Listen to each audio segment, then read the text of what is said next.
Good afternoon and welcome to this Road Centre talk. It's a real pleasure to welcome Małgorzata Mazurek here, Associate Professor of Polish Studies at Columbia University. She is a PhD from Warsaw University and, as I said, teaches at Columbia in the history department. I could read the bio, but I'll just give a better, more sort of personal story. This is Tony's fault. So basically, Tony sent this email out and sent a chapter of her book and said, dude, you got to read this. It's totally amazing. And I've always had a soft spot for the Polish economist Michał Kalecki. And anything with Kalecki in it, I'm kind of like, ooh, this is interesting. And I read this chapter, and I don't want to steal anything from the talk, but it was amazing because even the sort of the relevance for it today, you will see in terms of sort of, you can have an incredible diagnosis of what's actually wrong in the world. You can be right about that diagnosis, and the powers that be can go, no, we're not going to do that. We're going to do something insane instead, right? And that is sort of what I took away from it. I was deeply impressed by the paper and then immediately hunted her down, found out where she was and said, please come and give us a talk. So this is the forthcoming book that she will talk about, and it's really great to have you here. Please, the floor is yours.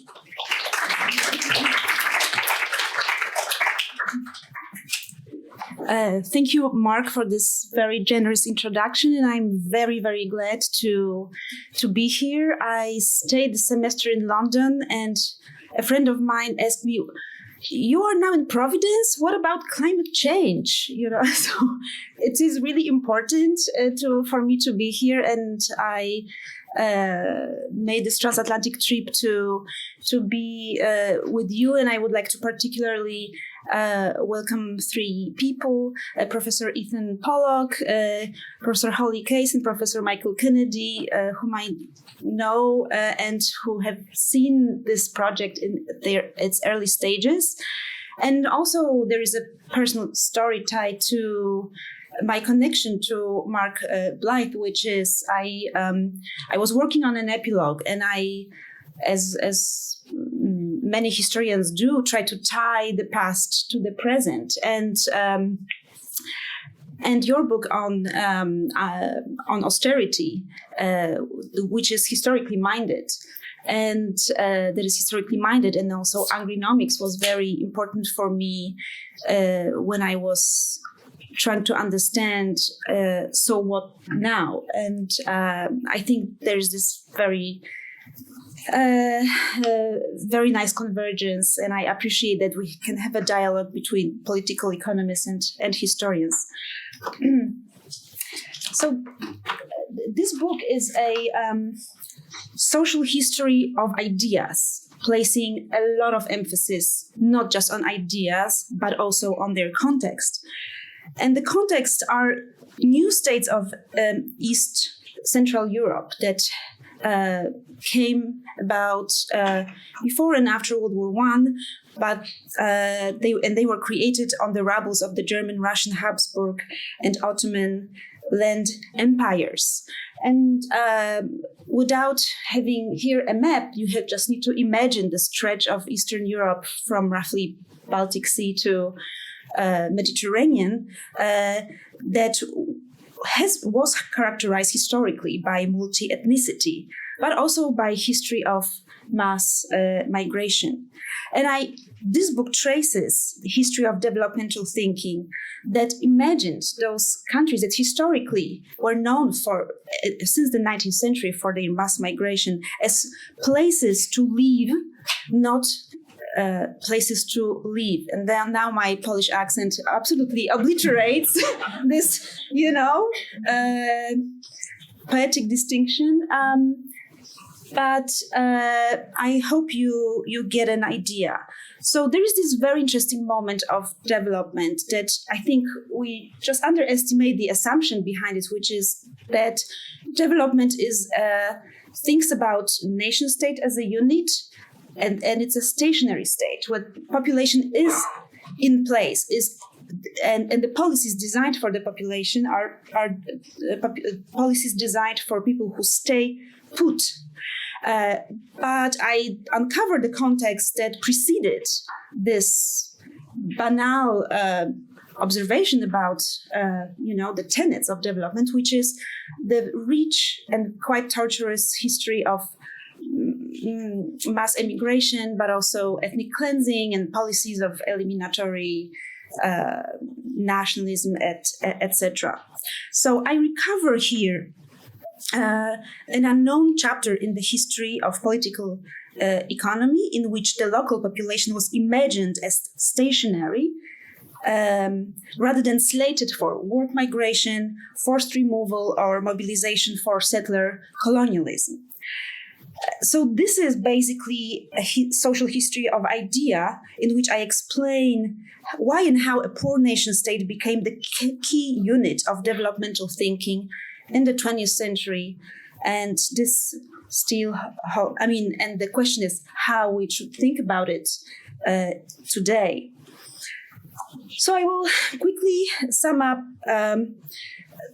the idea of the book. The book focuses on interwar Poland, where development gestated as a decidedly local knowledge before it became a set of planning techniques for the global other, right? Development is often imagined as planning for the other, but at its roots, if we think about development from the perspective of Eastern Europe, it was a local knowledge for local people, not for some remote destinations.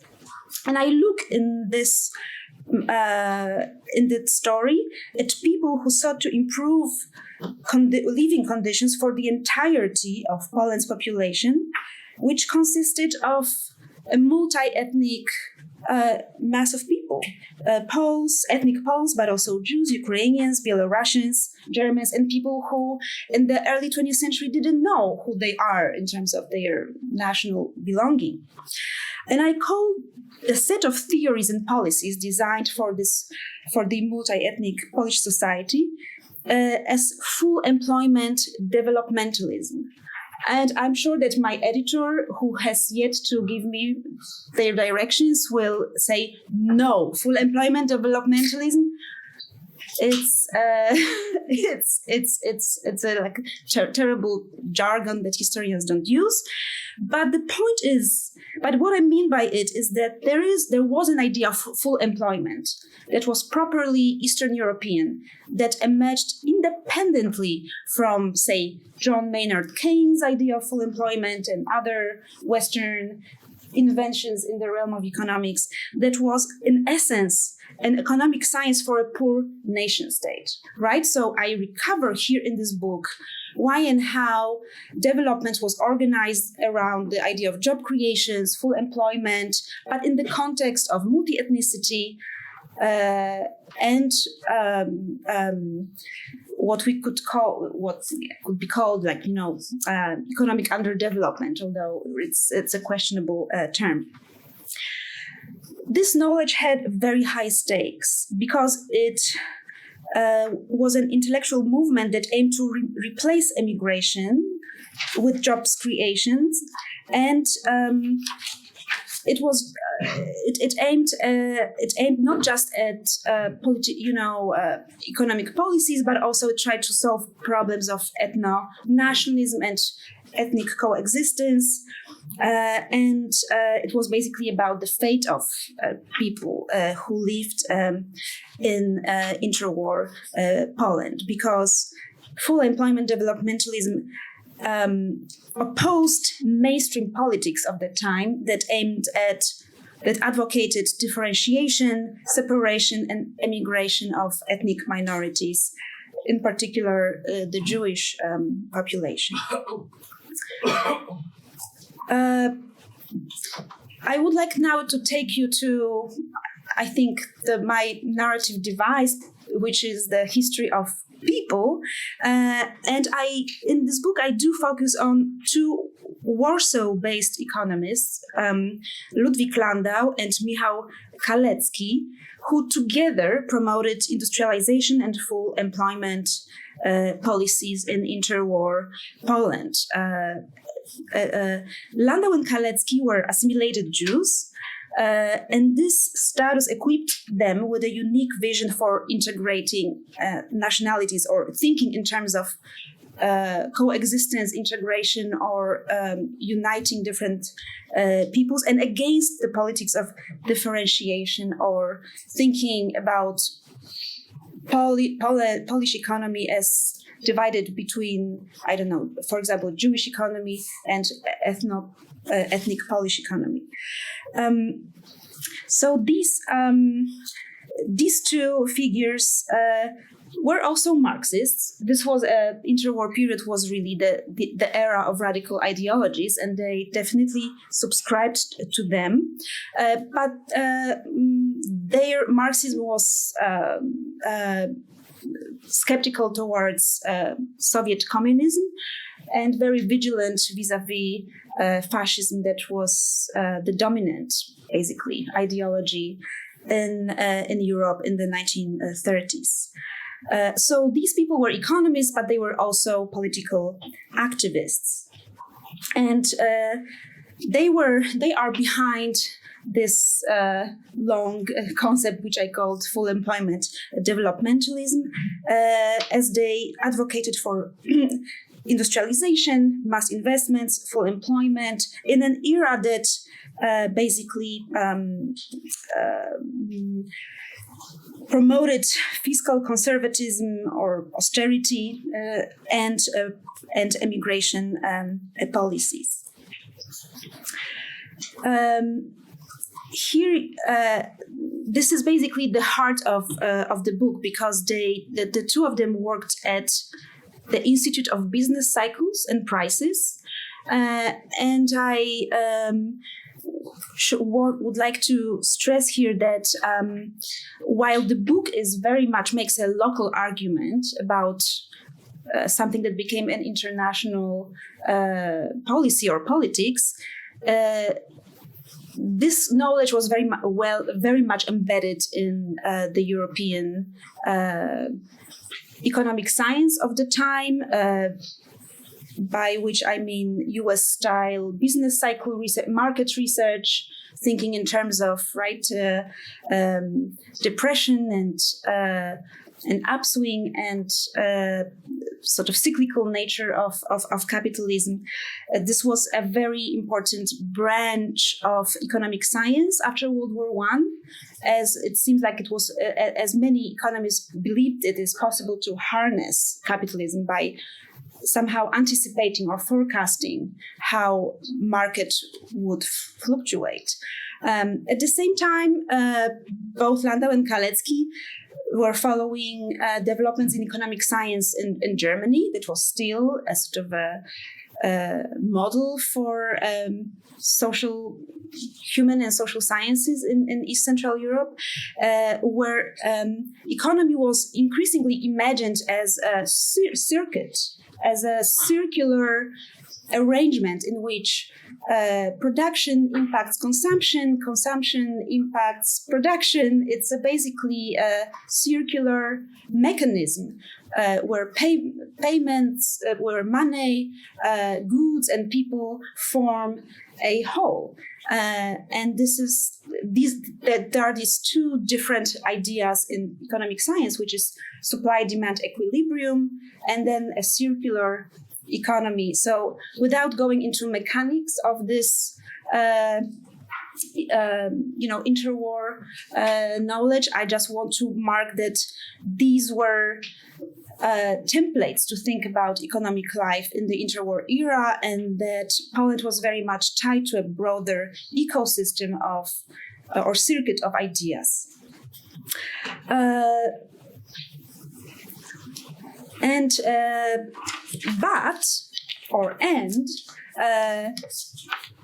What I think the book is really trying to make very, very clear by using rare sources that I have unearthed since 2014 at least, is that behind this work, behind scholarly work, there was also a lot of political activism that was usually done underground or in semi-legal spaces. And so, unlike many books on economic ideas that follow people attending conferences or debates taking place in scholarly journals or intertextual analysis, here I uncover places where economists published under pseudonyms, where the names and sort of debates with fellow scholars were absolutely obscured or even disrupted by the nature of sort of clandestine knowledge production, and the book explains why it was impossible to think about full employment or prosperity for multi-ethnic society in the interwar period without without going underground.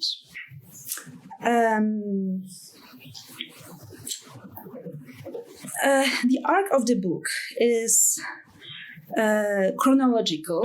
It's not a big. Here there is no big surprise. I cover here the lifespan of a critical intellectual generation tied to Landau and Kalecki, beginning with the legacy of positivism in Warsaw and ending in 1968 when the Polish Communist Party basically purged Kalecki and his students from the Polish Academy due to an anti-Semitic campaign that unleashed in 1968 in Poland. So the arc of the book really spans several decades, from late 19th century to late 1960s. However, at the heart of the narrative is the interwar period. So here I'm. So basically, the first chapters introduce cultural background of Landau and Kalecki. I will say a few words about it in a second. The next chapter discusses how Polish economists became part of this market research ecosystem that also aimed, in the Polish case, create a national economy tied to world capitalist economy. Another chapter puts stress on national income research that in Poland was called social income. Then I also dive even deeper into interwar period, where I look at the stuff outside political context in which these ideas were created, which was Poland's adjacent status between Poland's status as a buffer zone between, or a buffer state between Soviet Union and the rest of Europe, and then increasingly between Soviet Union and Germany that became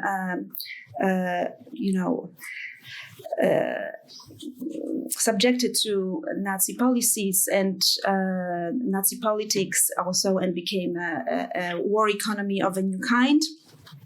Then I move towards how these economists try to reply to these developments by forming political alliances with political parties and sell their ideas on the market, on the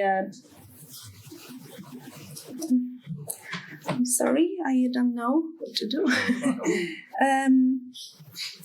And then the book goes even deeper into this vortex of political and physical violence when I discuss the outbreak of the World War II and its impact on the ideas developed during interwar period. And then the post-World War II period is basically an afterthought. So what I imagined to be the heart of the project 10 years ago, which is Cold War era international development and how it spread from the Soviet bloc to other parts of the world, became really a project about interwar Poland and its and the attempts to create viable national states in region where ethnic antagonism was ripe.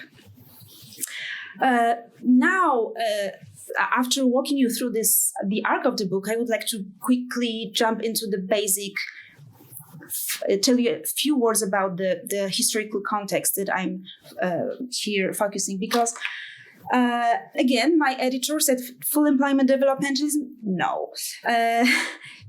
Kingdom of Poland, you need to explain what it is. So because I'm just freshly after talking to my editor, I decided to provide a few facts. If they are too basic, my apologies. But what is important is that the background of ideas created in interwar Poland has its roots historically in the Congress Poland or Kingdom of Poland, or even called sometimes Russian Poland, which was the most industrialized part of the Russian Empire in its western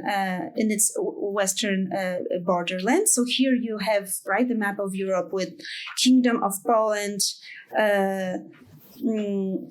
being a part of this vast landmass of the Russian Empire.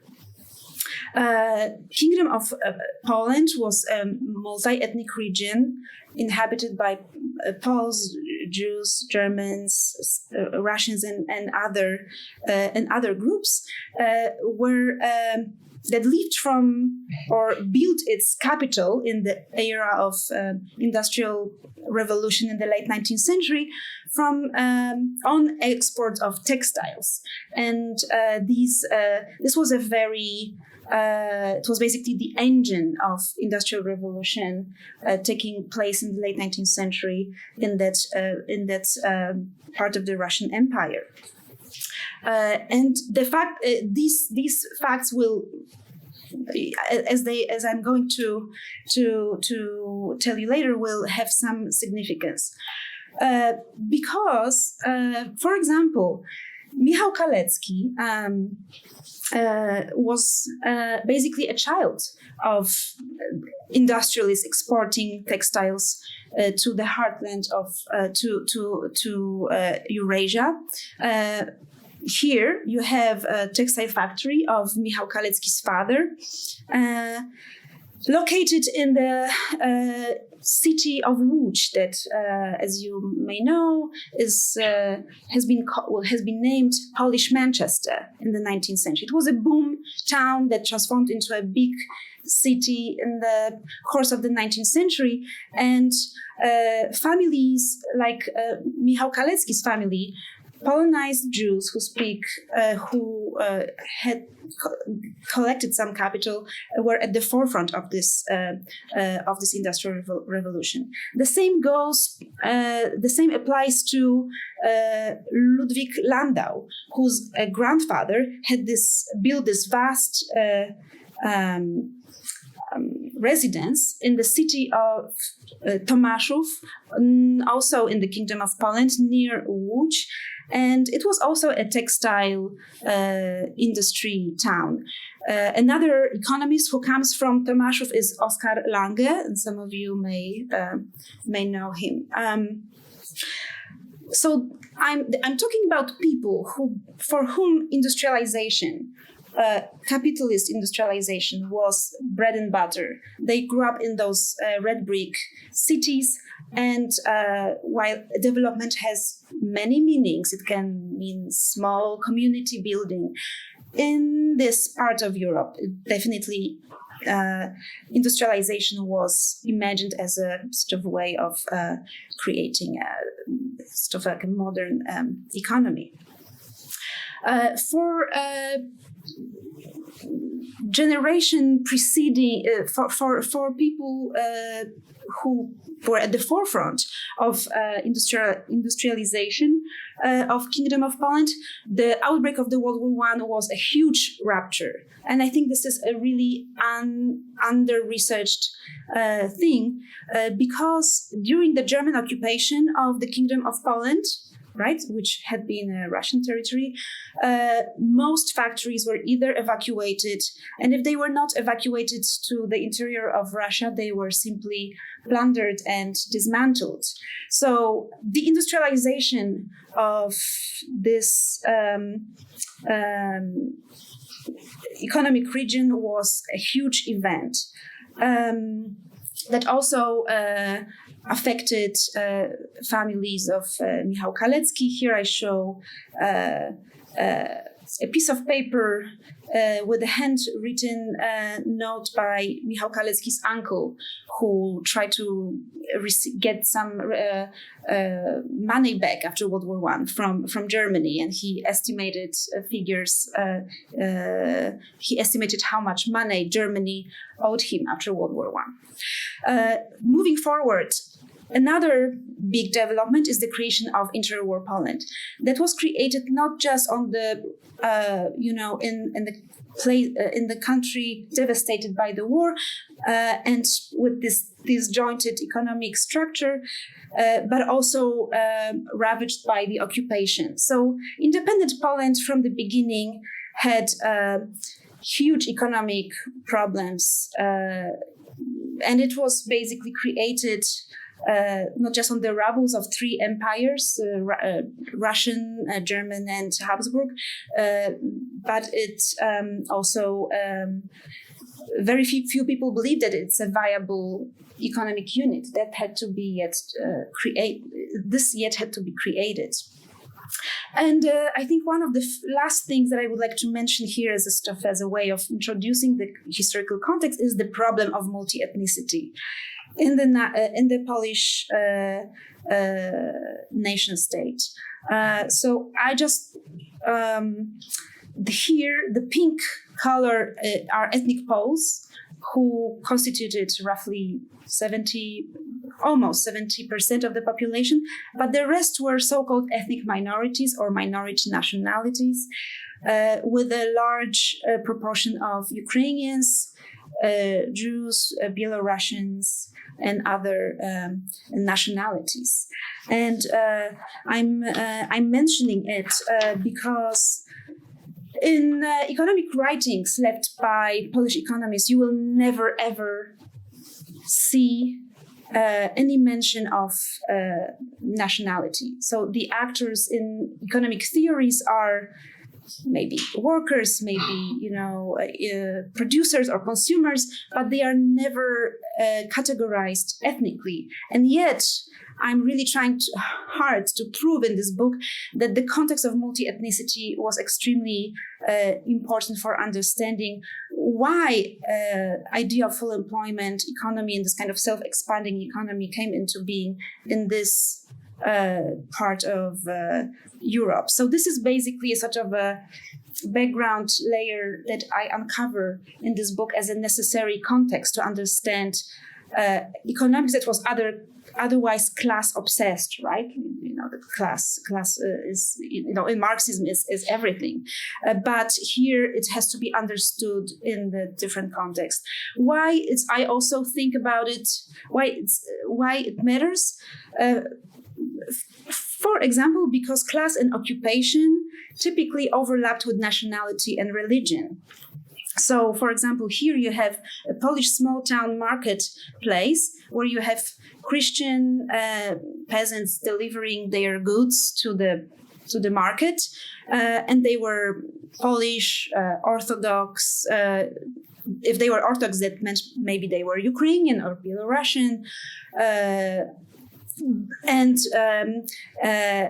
those with whom they interacted in the marketplace were often sellers, shopkeepers, etc. And those actors were very often Jewish, right? So it's basically this kind of a shtetl economy or small town economy where market economy met with household economy, and here the class very much overlapped with nationality and religion, even well into the interwar period. Finally, what was Poland in the international world order? It was a frontier state of world capitalism,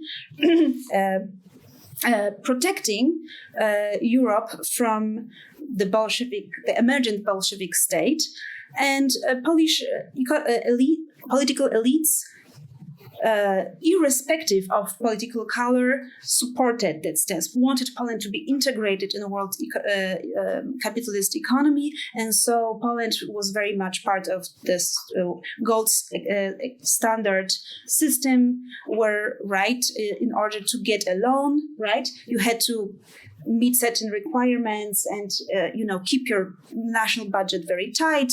And basically, that blocked a lot of ideas of development or more active policies of investment that were circulating in Poland, but they were almost always curtailed by this paradigm of stabilization that was dominant. It was very powerful.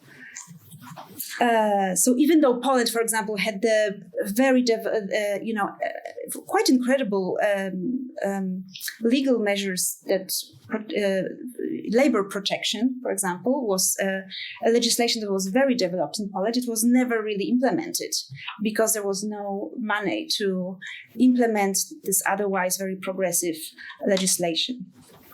What this allegiance to gold standard meant was that if there was any policy, public policy, in post-World War I independent Poland, it was a paradigm of Poland being an emigrant state. And I'm literally citing, taking emigrant state from documents of the League of Nations, in which Polish authorities position Poland as an emigrant state because of, that if you, in which labor migration was seen as a solution to problem of poverty or as a welcomed international mechanism to manage local population. And I think this is very important because even though in the interwar period, countries like United States and Latin America were closing its borders to Eastern Europeans. And then during the Great Depression, emigration became even less a viable offer, less viable policy.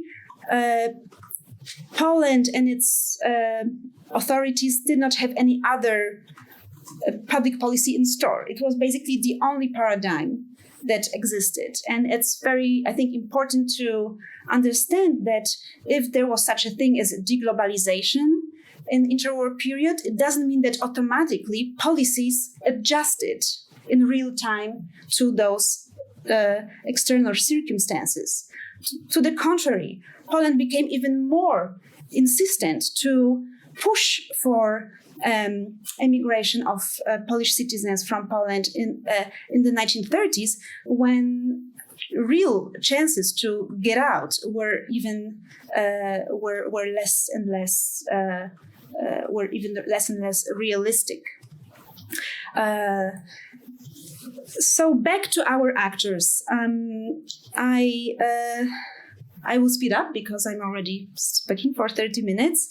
But what I want to show you are a few things about Ludwik Landau and Kalecki that help us understand how, the sort of the elements and pieces that eventually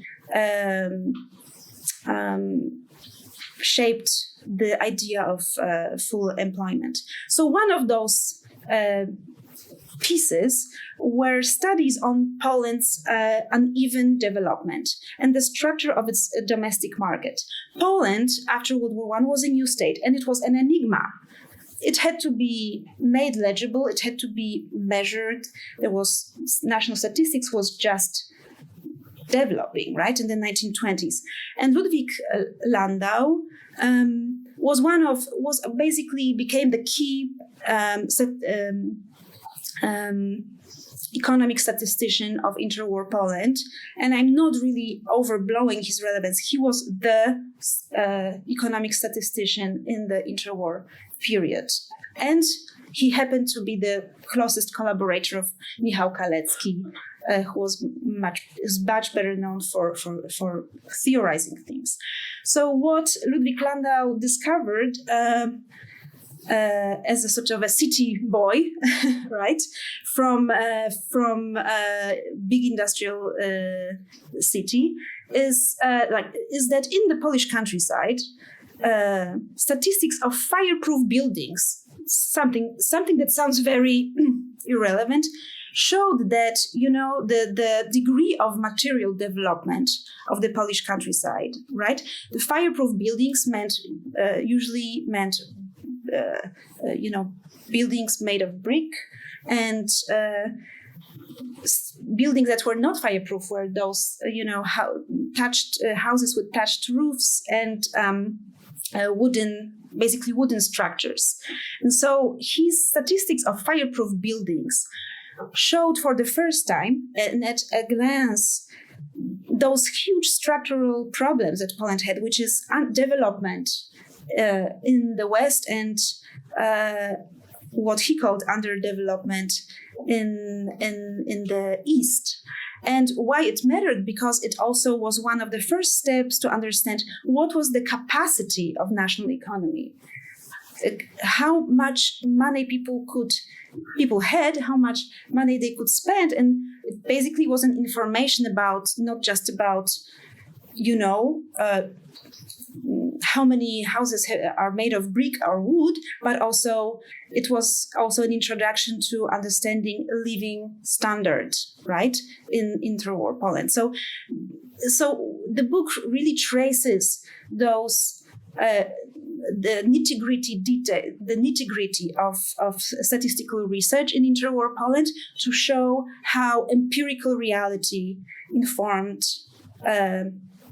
economic ideas that were not just created out of, deductively, but rather were based on very meticulous empirical research in the realm of social economics, labor statistics, etc., etc. And the next, another step was measuring and studying the capacity of the domestic market economy, which was basically a statement about its rather dire state. And here I go to places such as Gęsia Street in Warsaw, where it was basically a street where Jewish wholesalers traded textiles and shipped them dispatched them to to smaller towns and even villages.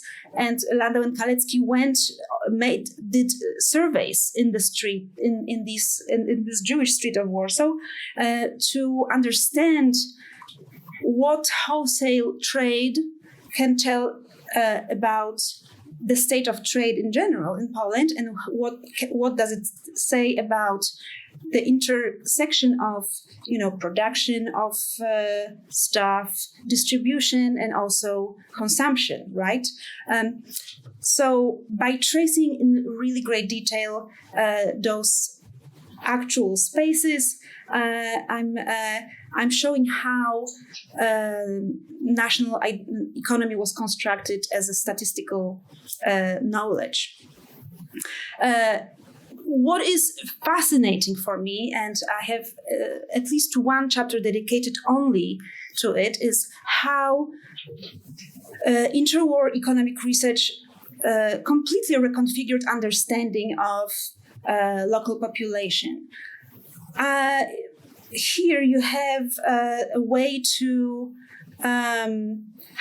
you see an illustration showing how peasants were represented or portrayed by Polish intelligentsia. They were often portrayed as ethnic types, right?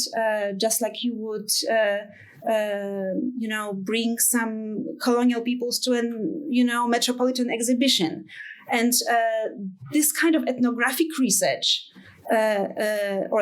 ethnographic understanding of peasantry was rejected by this left-leaning economic science. By that I mean the fact that in economic research, peasants were for the first time counted and represented as potential, not just as ethnic types that work in their self-sufficient, plot of land, but also as workers, as people who make part of the labor market, right? Very, very modern categories were applied to peasants, and this is how Landau and Kalecki measured unemployment, by including not just people who had job contracts and were counted in labor statistics, but also this vast world of people who are not captured by statistics and that was not captured by any kind of legal contract. And in this world in which legal contract was not present was the world of Jewish small towns and also countryside, especially in the east of the country. So if we think about full employment, and now I'm getting it, I will get to the stuff, basically the high point of this presentation. By full employment, Landau and Kalecki meant everyone, literally everyone, also women, right? I mean, this should go even without saying, but it included rural population, female, right, adult women, also young people who were not yet on the job market, but were just about to enter the job market. So it was an all-encompassing category. So this research showing poverty in Polish lands became extremely important when the Great Depression hit the country. And Great Depression manifested as poverty in Poland, mostly because statistics of unemployment was so limited officially. Great Depression manifested in lower living standard, but also in ethnic antagonism. And this was another impulse to really push for more research on national economy that would, I think it was clear from 1931, would then lead to some kind of a new policy that would replace this paradigm of emigration and austerity. And here I just have two examples from showing prevalence of political discrimination and ethnic antagonism in rural Poland, targeting mostly Jews, but also Ukrainians who also were actively contesting the Polish state. So it was a complex situation that basically led many people to a conclusion that something has to be done in Poland because it seemed like there is no place for everyone. And so starting with the early 30s, ideas of eliminatory nationalism in which idea of forced migration would become something more imaginable started to develop. And it sort of raised the stakes of full employment, the idea of full employment. So to sum up, the Polish idea of full employment aimed to create a self-expanding, ethnically inclusive economy under the conditions of forced autarky, right? In the world of closed borders. It aimed to accommodate minority nationalism within the national state. The point was not to abolish Poland as a nation state, because my protagonists were Polish patriots. They were not nostalgic about the imperial time. They wanted to give national state, which was a kind of a new formation in this part of Europe, a positive meaning. And then, in terms of political economy, the gist of the full employment idea was radical. It was to replace capitalism with socialism. So it was a revolutionary idea, and I try to show in the book how this radicalism manifested and how it differed from radicalism of Nazism, radicalism of communism, and other isms present in the Europe of the 1930s. I show in detail steps leading to full employment developmentalism in terms of theories and ideas, and explain step by step the mechanics of these ideas, something that I think economists would like to hear more about. How do you actually want to create full employment developmentalism in the country without money, and I'm happy to talk about it. But again, today the stress is on context. What is the framework to that wraps that black box of modeling and economic theory? This black box of economic theory is sometimes hard to quickly explain because its author, Michał Kalecki, in his theory of business cycles, which is really an incredible achievement, he kept his theory very was not very descriptive, and he was just a very concise writer. And so the whole empirical detail that I have uncovered in the book is basically absent from his writings. Ludwig Landau, his achievement is really to capture global inequalities in statistics. This is basically his major contribution, showing what underdeveloped country like Poland should do to go to a better place. And this the book called World Economy, Production and National Income in Numbers, can be easily compared to analog books by Colin Clark, who was John Maynard Keynes' statistician, in its scope and ambition. What I think is now one of my last points is really makes Poland and this knowledge unique in comparison to other places from which ideas of development emerged, is that in Poland, problems of development manifested in extreme forms. Of course, there was a forced autarky, I talked about it, but then the local stakes were very high. It was about at the late 1930s, minority rights were abolished, and ideas of forced migration or forced removal of Jews, but also other ethnic minorities, were formulated as raison d'etat of Poland, but also, as we know, were present in ideology of Nazi Germany, etc. And there was also a rising pressure from Hitler's Germany and Stalin's Russia on Poland which was a geopolitical pressure. And we know that the World War II brought the partition of Poland between those two powers.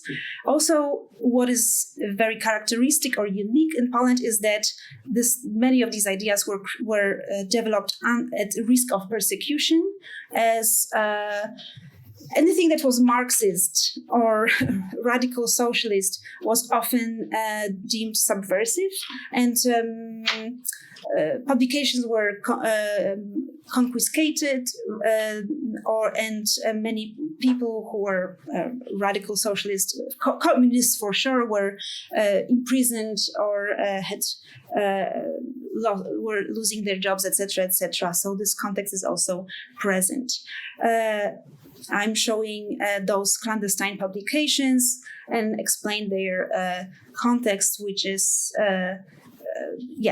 another big chapter. So to sum up, I would like to make 4 points that I think we should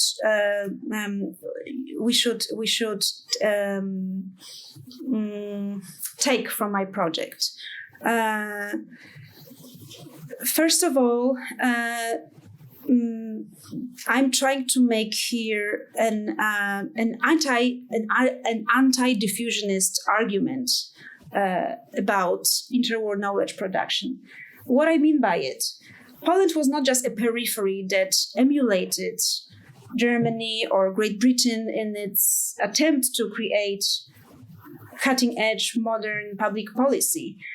These ideas developed independently, in dialogue, of course, in transnational circulation of ideas, but also independently from what was happening in Cambridge or what was happening in Berlin and other places. So I know that there existed also Hungarian statisticians and economists who had also similar ideas to those that were created in Poland, and of course. There is such a rich world of ideas in the Soviet Union, also in East Asia, in Latin America, and I do believe that you cannot just explain this interwar period as the moment of experimentation with economic ideas solely as a sort of transfer of knowledge from one place to another, but rather as a sort of a moment in which many people felt under pressure to really rethink how world economic order or local economic policy, local economic life should work in order to create a better society or or do something else, which also happened. So anti-diffusionist argument applies both to good guys and also to bad guys, of course. Then criteria of assessing the relevance of knowledge production. I often hear, okay, Małgosia, so nice that you reconstructed the history of these lovely two people who wanted the best, who wanted to improve lives of people, etc. But you talk about what about the implementation of these ideas? And indeed, there is a very cruel irony in the fact that full employment was really implemented in Poland when the country became a monoethnic state as a result of World War II and the Holocaust and ethnic cleansing. And that's then the sort of economy that was based on providing or even forcing everyone to work had more to do with big power politics. And World War II, then results of the World War II, then with intellectual life of local actors. So there is a very cruel irony about how little control people coming from Eastern Europe had over their own fate, but also over the life of their ideas. And I think this has to be really understood. It's different to be in Harvard, invent, Harvard Barometer, that was the benchmark of market research in the 1920s, and really have all the money of the world to spread it across the world. And it's really very, very different situation when you create new ideas in war-torn places that have little control over their destiny. And the two last points is the relevance of nation state for public policy making. In the interwar period, nation state was still, still is. I mean, as historians, we know everything is changing all the time. But national state was really something that could be filled with new content and had. And I think that full employment policy was one of the things that really tried to make national state with, combine national state with multi-ethnicity in a way that would be that would accommodate and bring a better life for multi-ethnic population. So I put stress on this multi-ethnic prosperity, and I do think that even that today national state is also still people think about public policy within, frame it as a problem of a national state, despite the fact that planetary thinking became so widespread. So I do think that it's still, that nation state, it's still there, and the story may help really think about it. And the final point is about, this juxtaposition of industrial development and emigration, right? Industrial development as something that replaces mass migration. Of course, in real life, you have very often both policies taking place at the same time. But today, sort of demographic and also declared desire to change your place of life and work if your country is in trouble, is huge. This pressure is became much bigger, even though still 96% of the world population lives in places where they were born. But of course, this question of whether development is a remedy or for mass migration, I think it's still, of course, with us, and I'm happy to take questions about it. I'm sure I have made some shortcuts and did not explain anything, but I am happy to take any questions right now. Thank you so much.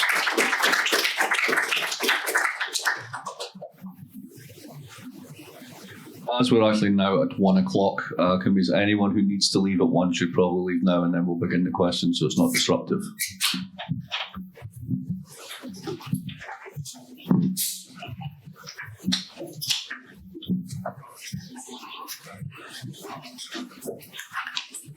We'll just hang on a minute.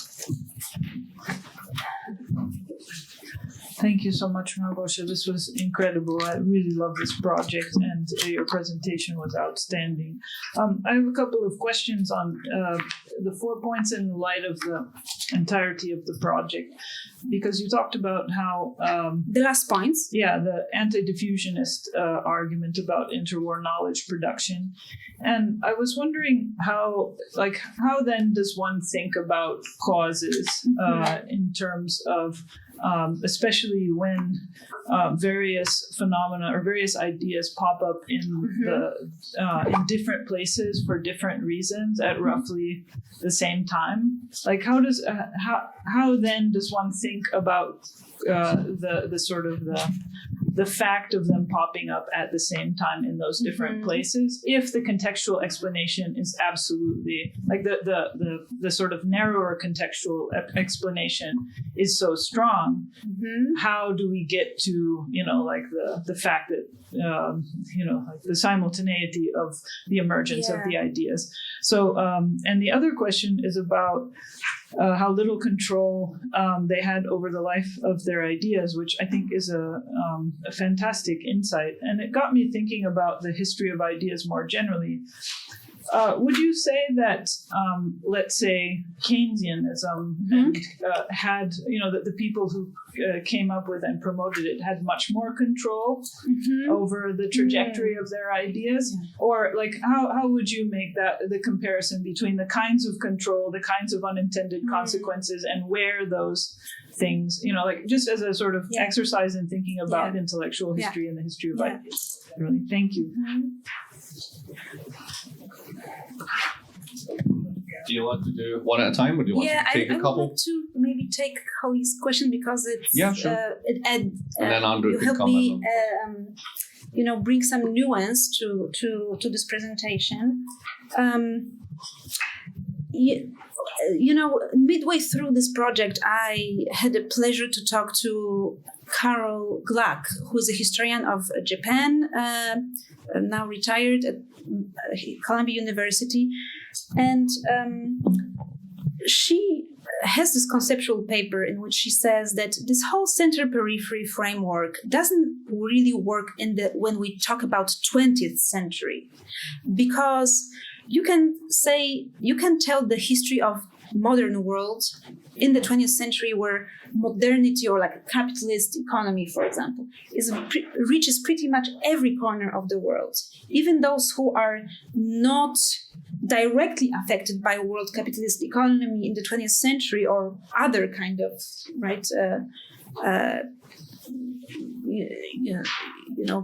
modern political. I'm just need to pause because I have too many thoughts in my head. Basically, since everyone is affected by civilizational changes such as capitalist development or communist state building, then you can tell the history or narrate the history of the world from any place in the world. And she called it the places that were elsewhere are now everywhere. So it's this distinction of elsewhere, somewhere elsewhere, things happened, and they doesn't mean that they started the sort of a causal chain of events, but you can tell history of, say, international development, I think, from any place in the world. It can be an island in the Pacific, it can be Eastern Europe, it can be Japan, or Manitoba, right? And you will still have to go through. Of course, context would be very different in each place, but basically the sort of the predicament, or a sort of a common shared condition, would be quite similar.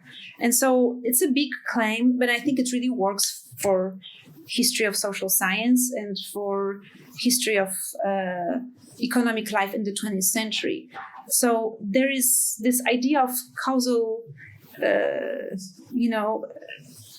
chains is broken by rejecting the paradigm of center-periphery, right? Because center-periphery really makes this really far-reaching assumption that some places were central and some places were peripheral. And through the 20th century, many Eastern Europeans had narrated their own story as a history of periphery. And I grew up with this approach, and I think the post-colonial theory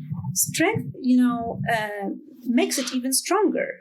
But I do believe that if we do try to make justice to this incredibly rich world of ideas that you can uncover if you want, you will soon end up with this inexplicable simultaneity and richness that cannot be only explained by imposing some kind of hierarchy, be it based on epistemology or geopolitical status or story that those nation states told themselves. So I really basically try to be very chronological in my book, and I look for, by really recovering step by step the process of knowledge production, I have causal chains, but locally. But in the broader scheme of things, I believe that I try to understand why Kalecki preceded Keynes and came up with very similar explanation. Of course, they were together members of econometric society, which was like a sort of cutting edge branch of economics in the interwar period. So there are all these networks of, scholarly networks that helps explain that certain language of economic science was accessible to many actors at the very same time. But the sort of history of scholarly networks does not really explain the story of these inventions, because they were mostly dictated by local pressures, by local context, where stakes were so much bigger than just academic standing or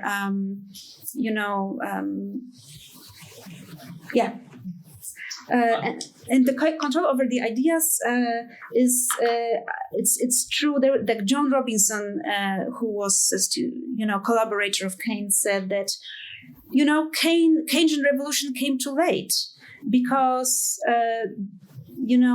policies that mobilize population to work preceded theory, right? Nazi Germany preceded general theory written by Keynes. So yes, in the real world, I think historians of social science overestimate the impact of ideas in intellectual life. And I'm very much aware of it, even though it's a social history of ideas, not the history of policy making. I think that people who were in Cambridge knew that certain, the career of Keynesianism came too late. Thank you. I enjoyed this enormously to the point where I'm actually now 6 minutes late for a meeting. So if I rush out, I apologize. But I have two related questions, and I think they're also related to the prior question. You tell this endogenous story of intellectuals debating these issues of reconstruction versus emigration in Poland. But at the same time, and I think you've sort of acknowledged that, there is an exogenous debate going on about the same issues. And you have, Jews in London and New York, the Joint Distribution Committee in particular, who are debating exactly this. So one question is, are they in touch with Landau and Koletsky? Are they operating in two completely different worlds? And then the second question is, whether and to what degree you engage Zionism, because the emigration was largely supposed to go to Palestine. And your opinion of reconstruction in Poland versus emigration was largely conditioned by your faith or lack of faith in the Zionist project. And there were, in fact, people who visited Poland, lost faith in reconstruction, and became Zionist afterward. And I'm wondering whether and to what degree you engage those debates and the role of the Zionist project in this whole discussion in and around Poland. Should I take another question for the sake of time? Or? I have a similar question on, here you have these two bourgeois assimilated Jews developing as Marxists a theory that has very little to do, at least in its presentation, with class, totally embedded in the nation state. So, how Jewish is it? How Marxist is it? And I guess the tag on is that the homeboy of Landau is Lange, who at this point in time is deeply involved in the socialist calculation debate and seems to, what are the relations there? So as again, on the how Marxist was it? Thank you. This is the first time where I present the book in its entirety, and I really appreciate your question, because this is a book that has so many layers, right? It's a history of the country, history of people, of history of social science, and broader political history of Eastern Europe. And it's the history of Jewish politics in Eastern Europe too, and not just in Europe, globally speaking. And there is the history of socialist thought involved too, obviously. And I do engage with all these contexts. And to answer your question, let me just show you this. Source. It's called Program of Prosperity. It has been signed by socialist trade unions that gathered the Jewish Labor Bund, anti-Zionist socialist party that was a Jewish party, which in the late 1930s was the biggest political party in interwar Poland, and on the rise in 37, 8, and 9. And that's why I call the book Economics of Hereness, although I'm not sure if this term will survive, because Hereness was English translation of a Jewish word, Doikheit, Hereness, which was the slogan of the Jewish socialists who were opposed the creation of territorial state in Palestine or territorial solution for Jews outside Eastern Europe. And full employment the idea of full employment needs to be understood as very realization of those Polonized Jews who were actually, Landa was even a convert. God forbid, right? I mean, in some circles, you would no longer speak to a Jew who converted to Christianity if you were Jewish, right?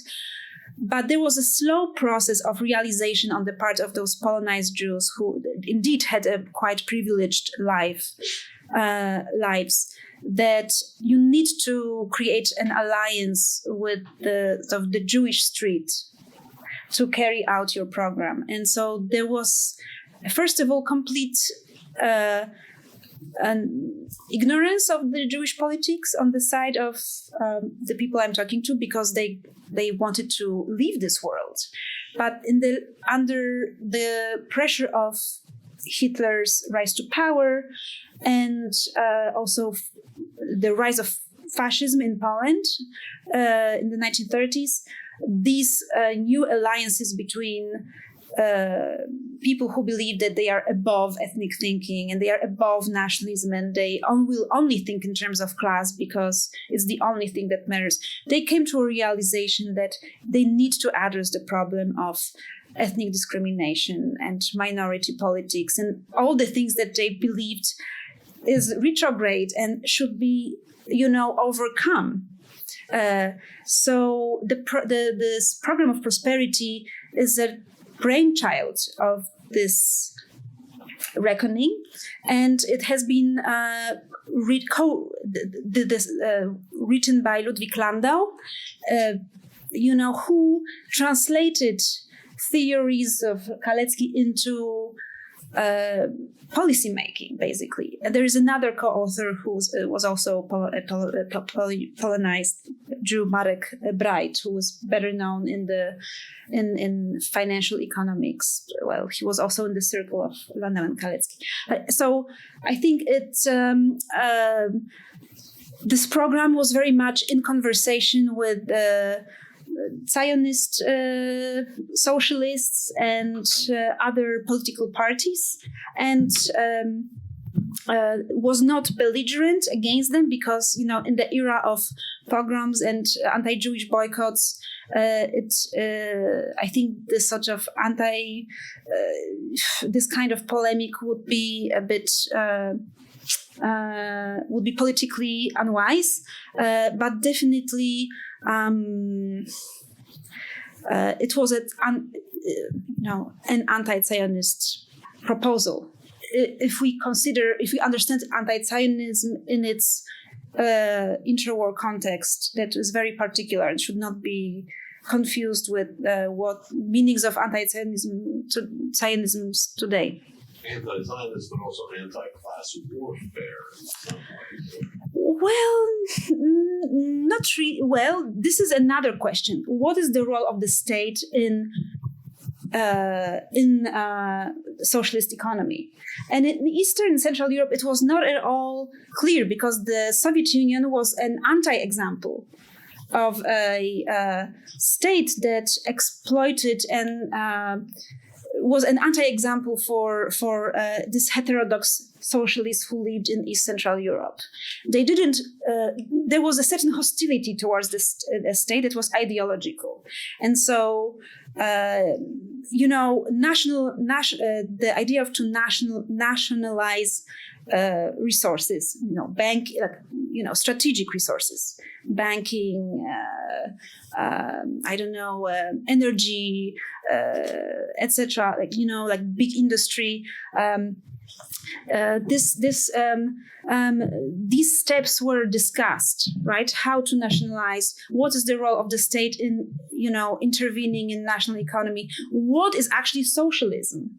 And I think what is really interesting that state intervention was something that was important to create full employment economy, but those actors had problems with imagining how the state could actually intervene because the states around them were rather hostile entities, right? And Poland itself was an autocratic formation. So, to ally with the Polish state was also problematic. So the idea of full employment was bold and I think very novel, but it hit the, it had its very, very, very, it had limitations that were understood as tragic dilemmas. Shall we support the Polish state that discriminates ethnic minorities? Maybe it's better to nationalize all the resources because it's more important to defend, like to develop Polish state and defend it against Nazi Germany than to just, oppose the Polish state no matter what. So these were those hard dilemmas that Polish economists grappled with, also of this, Marxist origin. Hi, thank you for this great talk. I had a question about the connections or like other competing multi-ethnic views in Poland at the time and whether Kalecki and Landau are related to that. And I'm thinking specifically from the image you had about the Polish independence of, I think Piłsudski is in that image. And Piłsudski's idea of the intermarium as a sort of a multi-ethnic Polish-led initiative. Are there any connections there? Did Landau and Kalecki have connections there? And also, is there sort of any contemporary resonance today with these ideas? So with the intermarium, you have things like the 3 Cs initiatives that are sort of building off of these ideas 100 years later in a very different political context. Is there a similar sort of transformation of these interwar ideas in contemporary Polish thinking? Thanks. Well, your question points at the phenomenon of the interwar period, which is a nation/empire, like a nation that wants to become an empire, right? It was Italy, it was Germany, it was Japan, and Poland, right, as a political entity and its elites wanted to be exactly like, wanted to transform Poland into nation empire, or some British scholars of the time called it small power imperialism, right? So, Poland was surrounded by powers that wanted to expand territorially and were belligerent. And so the Polish resounded that, and intermarium was really a sort of this expansionist idea. So it was the zeitgeist of the time, obviously, but full employment economy was certainly anything but, right? It really believed that you expand country economically and not territorially, and you don't develop your country or, replace austerity with growth by taking somebody else's territory and then just extracting what it is. So I'm not exactly sure if I answer your question, but this kind of expansionist agenda was rather, I think today what would be the relevance of it today, I think you have more nuanced mechanisms of carrying out expansionist policy than shifting borders, right? But at the time, shifting borders was definitely the first thing. And it's very interesting that in this review called Socialist Review, Michał Kalecki, who is really, really understood as the sort of father of economics based on class thinking, right? Let's face it. He spent a lot of time here to discuss, already in 1932, not just if Germany with Hitler at the helm, because he anticipated that Hitler would sooner or later win in Germany, not whether Germany would go east to expand its territory, but when. And territorial conquest was believed. He believed that territorial conquest is a remedy to inflation. You just take somebody. You don't need to have like inflationary growth. You just occupy another country, and then you don't have a monetary problem. I don't want to go here into details of financial economics, but for Kalecki, who really believed that development should avoid both austerity and ballooning in inflation, the world of expanding nation states was a sort of a canvas on which he understood, how economics works. Economics was always determined by politics. That went almost without saying in interwar period, and my book shows that was the case, and it's the takeaway today. You need politics too. The economic solutions eventually are just devices for politics. Mm-hmm. I really enjoyed talk, and a very complicated human story, right? Mm-hmm. And to put it really simplistically, Mm-hmm. and concept of full employment become more irrelevant today because advancement of AI, right? And they are talking about providing basic income as solution. So I think scientifically, if you have an idea that's intrinsically not workable, how could you expect to have a successful outcome? Successful outcome of full employment policy? The idea of full employment, because it's against the science. Mm-hmm. I think that takes us a little bit beyond the parameters of the talk. Mm-hmm. Yeah. Okay. Thank you so much for your talk. And my question probably continues this line about multi-ethnic issue. And I wanted to ask, how did they see the framework of overcoming this ethnic discrimination? Mm-hmm. So whether they saw it within a kind of modernist project that once there is economic advancement, Mm-hmm. that population kind of arrives at some modern condition in which this social/cultural homogeneity is achieved by these means, or they had a kind of different vision that would be not multiculturalist, because clearly they didn't want to celebrate, as you mentioned, this ethnic division of economy, but somehow embracing some version of pluralism, because simultaneously you already have the Soviet experiment and with its ethnic class dualism, and neighboring Belarus, in which there were 4 national languages, including Yiddish. Yes. Right. And so how then this overcoming of discrimination, whether they envisioned it would be overcome also institutionally and politically? Thank you so much. Yeah. Maybe to start with this question, I think this is the weak point of this Polish idea of full employment. The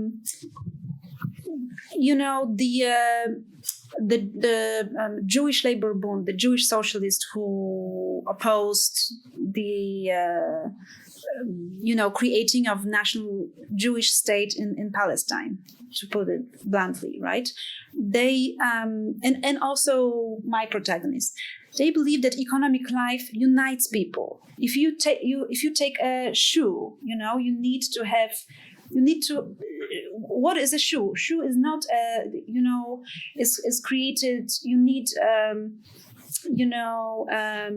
animals from Christian peasants who right, from which leather is produced, and then you have a Jewish artisan who makes the shoe, and then it's sold. Also in the city, in places that were multi-ethnic. So eventually, economic life and creation of things, manufacturing, right, material civilization, is an exercise in multi-ethnic cooperation. And I think this way of thinking, as I try to explain in chapter 1, comes from this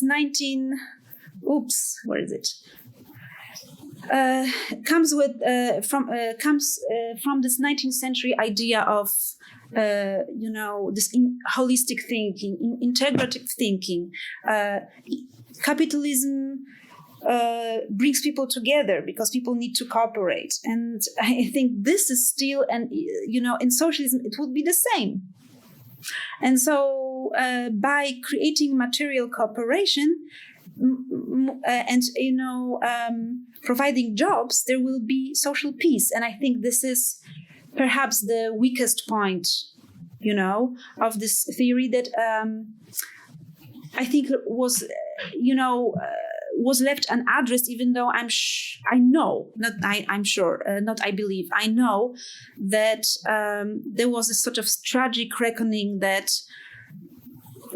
there are not enough people in the Polish society who would support the idea of full employment not as a 1-0 game, which is a competition between ethnic groups, but as a sort of an exercise in cooperation. And then cultural autonomy was also in this world of statistically minded economists something that was left aside. And people derive their sense of self-esteem from or embed their sense of self in those cultural practices, like speaking their own language, right? Sending your children to a school.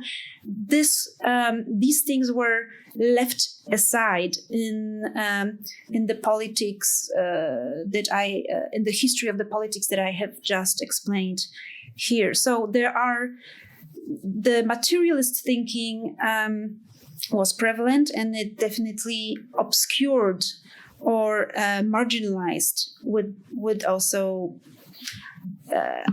effect that is hard to estimate the importance of culture, and I think it's a very tragic story. I mean, in the real world, and today especially, policy making is very difficult. It is just very difficult, and I think in the interwar period, it felt like that there is a need to have a public policy that is not just about forced migration or ethnic cleansing and belligerent state of belligerent politics, but something that would be right and alternative. And it seems like the alternative had its very was also a very limited proposal. So again, the book is not about successful implementation of something, but it really tells the story of